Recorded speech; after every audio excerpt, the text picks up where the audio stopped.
Hola, bienvenidos al podcast de Beck Advisors, donde compartimos información sobre noticias, eventos y análisis de lo que está pasando en el mundo de las finanzas, la economía, las inversiones y los mercados en general. Todas las semanas, un nuevo episodio con diferentes protagonistas de nuestro equipo o invitados especiales. En Beck Advisors, nuestro objetivo es acercar a nuestros clientes las alternativas más convenientes para lograr sus objetivos financieros.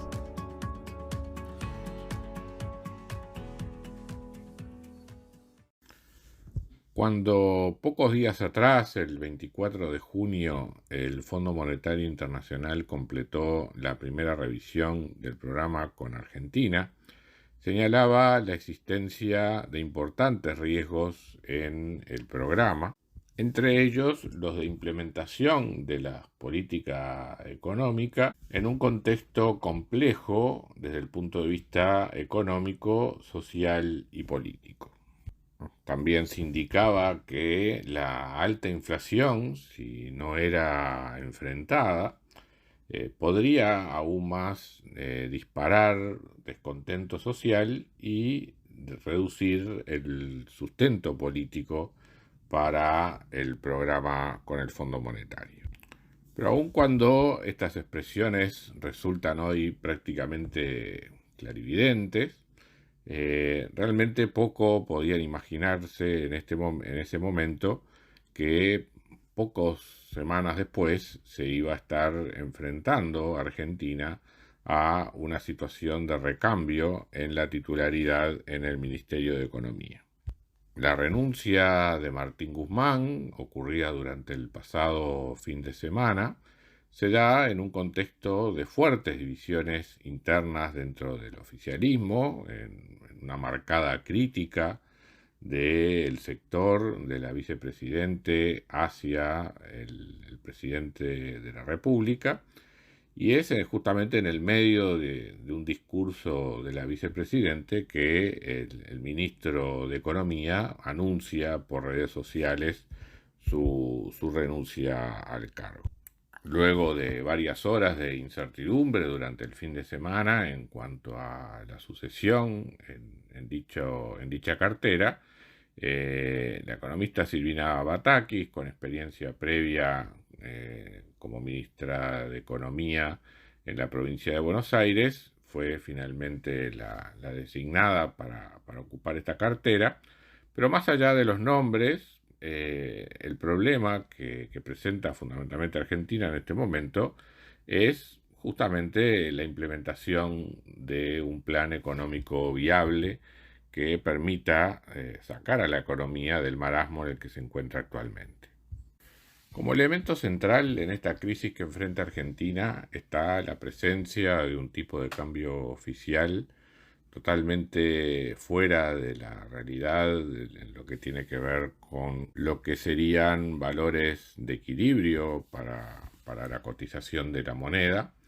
lo cual durante tanto el mes de mayo como buena parte del mes de junio generó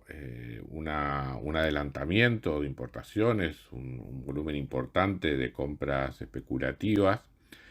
precisamente ante la expectativa de que con la ampliación de la brecha eventualmente se iba a dar una devaluación o una corrección en el tipo de cambio oficial. Es así que Argentina registró niveles de importaciones récord ya en el mes de mayo, que luego también estaban siendo superadas en el mes de junio, hasta que la medida que finalmente adopta el Banco Central de Argentina, que es la profundización del cepo cambiario a partir de lo que fue la semana anterior, justamente le permitió al Banco Central de Argentina comprar dólares y cumplir ahí sobre el filo con la meta, con el Fondo Monetario Internacional en materia de acumulación de reservas. Pero precisamente ese endurecimiento del cepo cambiario, generando una traba o una barrera prácticamente infranqueable para el crecimiento de la economía argentina, fue lo que de alguna forma precipitó la salida del ministro de Economía durante el pasado fin de semana. esta reacción que ha venido teniendo Argentina, que ante cada shock externo o en cada dificultad, cerrar más la economía, imponiendo más trabas a la importación, no ha hecho más que alejar a la economía de lo que pueda ser una senda de crecimiento potencial sostenible a mediano plazo, y realmente requiere de reformas más audaces en la economía que, sin embargo, por otra parte, requieren de un soporte fiscal que hoy por hoy la economía argentina no tiene. Con un déficit fiscal de un 4,5% del producto en 2021, con un déficit primario, o sea, antes de restar el gasto de intereses de 3% del producto, que no parecen altos en comparación internacional, pero al sumarle eso, la falta de acceso a crédito internacional, hacen que esta economía dependa enormemente del financiamiento con emisión por parte del Banco Central de la República Argentina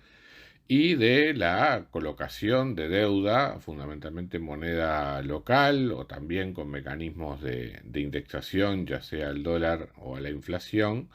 por parte del gobierno en el mercado doméstico.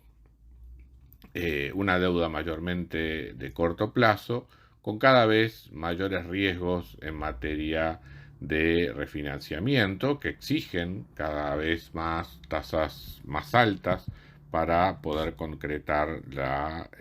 renovación no solamente del stock existente, sino además también las colocaciones para financiar el déficit que se viene produciendo. Para este año se espera reducir el déficit primario a 2,5% del producto y a 1,9% para el año 2023, pero el cumplimiento de las metas estuvo muy condicionado en realidad a la postergación de gastos, que va a ser uno de los problemas que enfrente la nueva ministra de Economía, Silvina Batakis, donde no solamente va a tener que reducir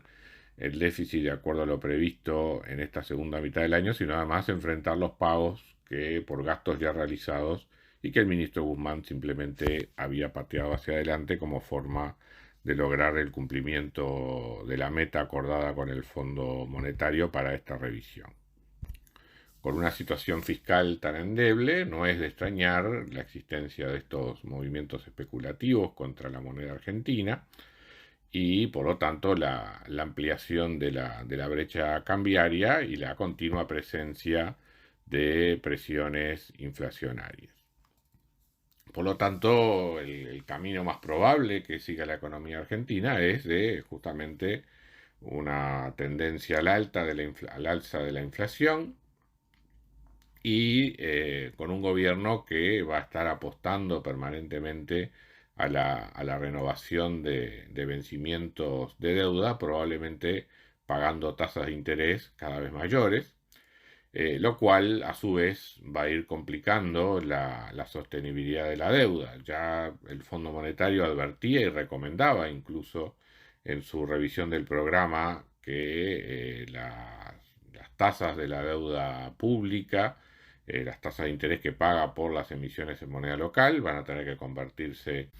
en positivas en términos reales, o incluso señala la posibilidad de que aumente todavía más las colocaciones con deuda indexada a la inflación, pero justamente había sido hasta ahora el componente negativo en la tasa de interés real lo que había dado cierta sostenibilidad a la trayectoria de la deuda para Argentina. El hecho de que ahora se pase a tasas de interés reales cada vez mayores, un elemento que a su vez ya adelantó la propia ministra de Economía en alguna de sus primeras declaraciones, justamente pone aún más dificultades en ese plano. Por lo tanto, habrá que ver qué acciones toma esta nueva administración en términos de tratar de reducir el déficit fiscal, dar alguna señal de confianza hacia el mercado para permitir la renovación de los vencimientos de deuda existentes y buscar una transición ordenada hacia un tipo de cambio más realista que finalmente le dé sustento al programa. La experiencia de países en situaciones similares en el pasado muestra que justamente de este círculo negativo solo se sale con impulso de las exportaciones, que son las que en definitiva generan en forma genuina las divisas que un país necesita para crecer, pero ello a su vez solo es posible con un tipo de cambio realista, y la transición hacia un tipo de cambio realista sin presiones inflacionarias excesivas solo se logra a su vez en un contexto de finanzas públicas equilibrada y de razonable acceso no solamente al crédito doméstico, sino además también al crédito internacional. De modo que habrá que ver cómo en lo que queda de este periodo de gobierno de Alberto Fernández se logran de alguna forma coordinar estas estrategias, o de lo contrario vamos a ser testigos de una situación cada vez peor en materia cambiaria en Argentina, en la que los memoriosos ya empiezan a asociar con lo que fue el Rodrigazo, o sea, la devaluación de Argentina de junio de 1975 por el ministro Celestino Rodríguez en pleno gobierno de María Estela Martínez de Perón, en la cual impulsó una devaluación como mecanismo de corrección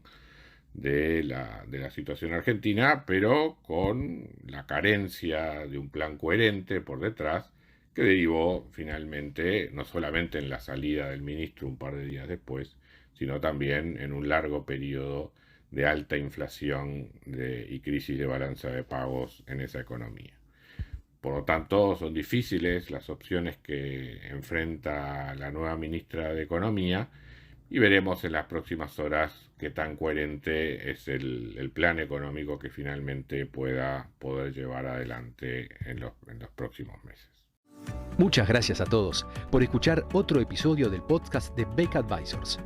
Te invitamos a compartir este podcast con tus amigos, colegas, dejarnos tus comentarios o reviews y seguirnos en nuestras redes sociales Instagram, Twitter, LinkedIn y también nuestro canal de YouTube.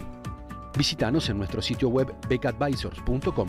para leer nuestros informes, reportes y conocer más sobre nosotros. Hasta una próxima entrega y muchas gracias.